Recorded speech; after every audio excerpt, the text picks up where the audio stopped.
बहुत समय पहले की बात है। कजरौली नाम के एक गांव में लोग बड़ी ही हंसी खुशी मिलजुल कर रह रहे थे। उसी गांव में हरिया का परिवार भी रहता था, जिसमें उसकी पत्नी लीला और उसके दो बच्चे चिंटू और मीना रहते थे। मीना और चिंटू दोनों एक ही स्कूल में पढ़ते थे।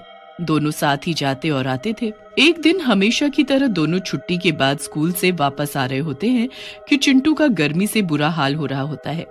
आज कितनी गर्मी है दीदी, मुझसे तो इस कड़कती धूप में जरा भी चला नहीं जा रहा। गर्मी तो मुझे भी लग रही है, पर हम कर भी क्या सकते हैं। बस जल्दी जल्दी चलते हैं ताकि घर भी जल्दी से पहुंच सके। चिंटू और मीना जल्दी जल्दी चलने लगते हैं और घर पहुंचने ही वाले होते हैं कि तभी उन्हें एक आइसक्रीम वाली दिखाई देती है। आइसक्रीम ले लो, आइसक्रीम, रंग बिरंगी मीठी मीठी ठंडी ठंडी आइसक्रीम ले लो। अरे, ये आइसक्रीम वाली कौन है? हमारे गांव में तो कोई आइसक्रीम वाली नहीं है। अरे दीदी वो छोड़ो, आप मुझे बस आइसक्रीम दिला दो। अरे पर मेरे पास पैसे नहीं है, तो मैं तुम्हें कैसे आइसक्रीम दिला दूं? नहीं नहीं, मुझे भी आइसक्रीम चाहिए। मुझे नहीं पता, मुझे आइसक्रीम खानी है। अरे बेटा, क्या हुआ? क्यों रो रहे हो? मुझे आइसक्रीम खानी है, पर दीदी है कि मुझे आइसक्रीम दिला ही नहीं रही। अरे आंटी, मेरे पास पैसे ही नहीं है, ये है कि समझने को तैयार ही नहीं है। अरे बेटा, तो क्या हुआ? तुम मेरे बच्चे जैसे ही तो हो। आओ और आइसक्रीम खा लो, मुझे पैसे नहीं चाहिए। इतना सुनते ही चिंटू खुशी से आइसक्रीम वाली के पास भागता है और रंग बिरंगी आइसक्रीम देखने लगता है। चिंटू, माँ बहुत गुस्सा करेगी, मैं बता रही हूँ। ऐसे कभी किसी से बिना पैसे के कुछ नहीं लेना चाहिए। चिंटू अपनी बहन मीना की एक बात नहीं सुनता और लाल रंग की आइसक्रीम हाथ में लेकर उसे खाना शुरू कर देता है। चिंटू ने ऐसी स्वादिष्ट आइसक्रीम कभी खाई ही नहीं होती। वो आइसक्रीम खाने में इतना मगन हो जाता है कि बाकी सब भूल जाता है। मीना उसे बहुत मना करती है, पर वो उसकी एक नहीं सुनता। आइसक्रीम खाने के बाद दोनों बच्चे घर आ जाते हैं। अब ये बात प्लीज किसी को मत बताना, वरना माँ बाबूजी बहुत गुस्सा करेंगे। ठीक है, पर दोबारा ऐसे किसी से आइसक्रीम नहीं लेनी, ठीक है? रात को दोनों बच्चे सो जाते हैं। अगले दिन मीना रोज की तरह सुबह सुबह जल्दी उठ जाती है और उसके बाद चिंटू को जगाने लगती है। उठो चिंटू, कितनी देर हो गई है, जल्दी उठो और नहाओ, स्कूल के लिए देर हो रही है। मीना चिंटू को बहुत उठाती है, पर वो उठता ही नहीं है।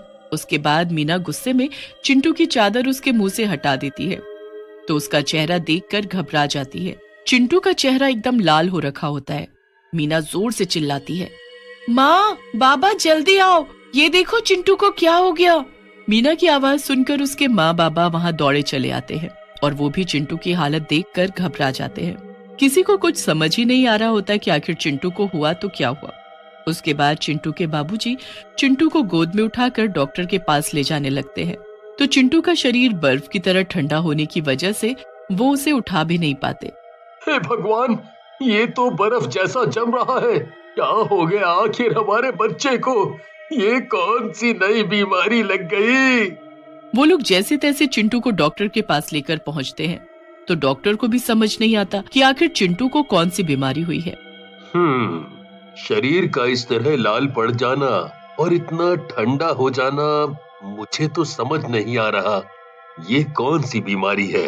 मैंने आज तक न ऐसी कोई बीमारी देखी और न कभी इसके बारे में सुना। चिंटू के माँ बाबा चिंटू को घर ले आते हैं और उसकी घर में ही देखभाल करने लगते हैं। 2-4 दिन ऐसे ही निकल जाते हैं। फिर मीना अकेले ही स्कूल जाना शुरू कर देती है। स्कूल से आते वक्त उसे वही आइसक्रीम वाली आइसक्रीम बेचती दिखती है। मीना उस आइसक्रीम वाली को देखती रहती है। उस आइसक्रीम वाली के पास कुछ गरीब बच्चे खड़े होते हैं, जिनको वो उनकी पसंदीदा आइसक्रीम दे रही होती है। बताओ बेटा, तुम्हें कौन सी आइसक्रीम चाहिए? मीना जब भी छुट्टी के वक्त स्कूल से बाहर आती, तभी उसे वो आइसक्रीम वाली वहीं खड़ी दिखती। पर अजीब बात तो ये थी कि कभी वो बच्चों से आइसक्रीम के पैसे ही नहीं लेती थी। वो हमेशा ऐसे ही बच्चों को आइसक्रीम दे दिया करती थी। एक दिन की बात है, जब मीना स्कूल से घर पहुंची ही होती है कि वो देखती है उसके साथ वाले घर में रहने वाला राजू नाम का एक बच्चा बड़ी ही रंग बिरंगी आइसक्रीम खा रहा होता है। अरे वाह राजू, तेरी आइसक्रीम तो बड़ी सुंदर है। हाँ दीदी, देखो देखो कितनी सुंदर है। अगले दिन सुबह सुबह जब मीना सो रही होती है, तो उसे साथ वाले घर से कुछ लोगों के रोने की आवाज आती है। मीना और उसके माँ बाबा उठकर बाहर जाकर देखते हैं। वो लोग घर के अंदर जाते हैं तो वहाँ राजू बिस्तर पर पड़ा होता है और उसके माँ बाबा बुरी तरह रो रहे होते हैं। हाय, मेरे बच्चे को क्या हो गया? क्या हुआ भाभी? जब मीनू और उसके माँ बाबा राजू की शक्ल देखते हैं तो हक्के बक्के रह जाते हैं। राजू का शरीर रंग बिरंगा हो रखा होता है।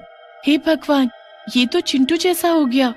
वही तो, तुम्हारा बेटा भी अभी तक ठीक नहीं हुआ कि अब मेरा राजू भी ऐसा हो जाएगा। नहीं नहीं बहन, तुम ऐसे हिम्मत मत हारो, हम कुछ करेंगे। हम अपने बच्चों की हालत ऐसी नहीं होने देंगे। सब राजू को देखने आने लगते हैं, पर मीना के दिमाग में तो उस वक्त कुछ और ही चल रहा होता है। वो अगली सुबह फटाफट स्कूल पहुंचती है और छुट्टी के बाद मीना जल्दी से स्कूल के बाहर जाकर खड़ी हो जाती है। फिर वो उस आइसक्रीम वाली पर पूरी नजर रखती है। वो औरत जैसे ही आइसक्रीम बेचकर बाग के रास्ते कहीं जाने लगती है तो मीना भी उसके पीछे पीछे जाने लगती है। काफी आगे जाने के बाद वो औरत एक झोपड़ी में जाकर घुस जाती है। उसके बाद मीना चुपके से आगे जाती है और झोपड़ी में झांक कर देखती है तो उसके होश उड़ जाते हैं। वहां वो औरत उसकी आंखों के सामने एक चुड़ैल में बदल गई होती है। कितना मजा आ रहा है बच्चों को ऐसी हालत में देखकर।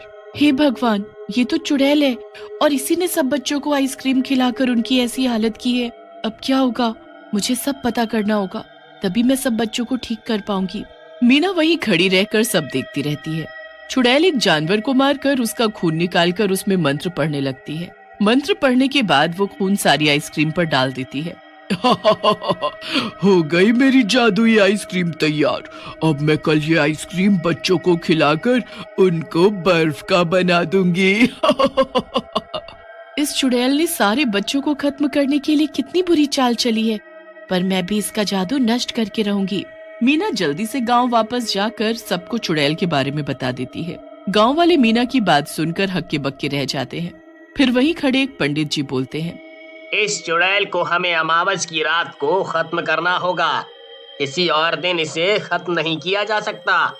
ये बस मीना ही कर सकती है, क्योंकि चुड़ैल बच्चों के आसपास ही रहती है और मीना काफी बहादुर भी है। और इसे करना क्या होगा? इसे सामग्री से भरी एक हांडी को चुड़ैल के घर में रख कर आना होगा। इस हांडी में इतनी गर्मी है कि वो सारी आइसक्रीम को पिघला देगी। जैसे ही वो आइसक्रीम पिघलेगी, वैसे वैसे वो चुड़ैल भी पिघल जाएगी। बस फिर सब अमावस की रात का इंतजार करने लगते हैं।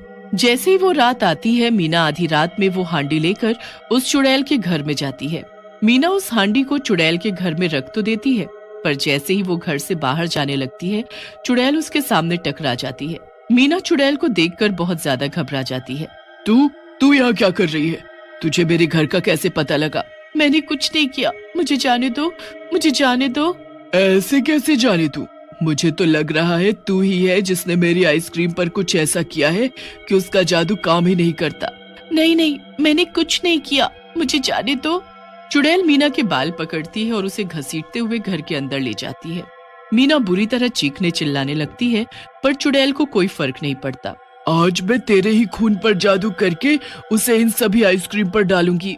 चुड़ैल मीना को एक कोने में बांध देती है। उसके बाद जैसे ही चाकू एकदम पैना हो जाता है, वो खिड़की से आसमान में चांद की तरफ देखकर मुस्कुराती है। आ गया सही वक्त। अब मेरी जादुई आइसक्रीम फिर से अपना कमाल दिखाएगी। बस उस पर एक बार इंसानी खून चढ़ जाए। चुड़ैल हंसती है और चाकू उठाकर मीना की तरफ बढ़ने लगती है। वो जैसे मीना की गर्दन पर वार करती है कि चाकू के साथ उसका हाथ पिघलकर नीचे गिर जाता है। ये क्या हुआ? मेरा हाथ? क्या किया है तूने लड़की? जल्दी बता मुझे।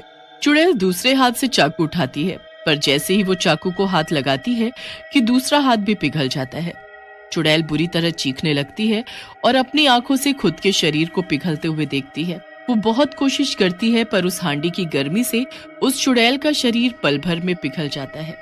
मीना वहां से भागती है और गांव पहुंचती है, तो वहां अपने भाई के साथ सभी बच्चों को पहले जैसा ठीक देख खुशी से झूम उठती है। पूरा गांव मीना की बहादुरी की प्रशंसा करता है और फिर बच्चे कभी भी किसी अनजान आइसक्रीम वाली से फ्री की आइसक्रीम या कुछ और नहीं खाते।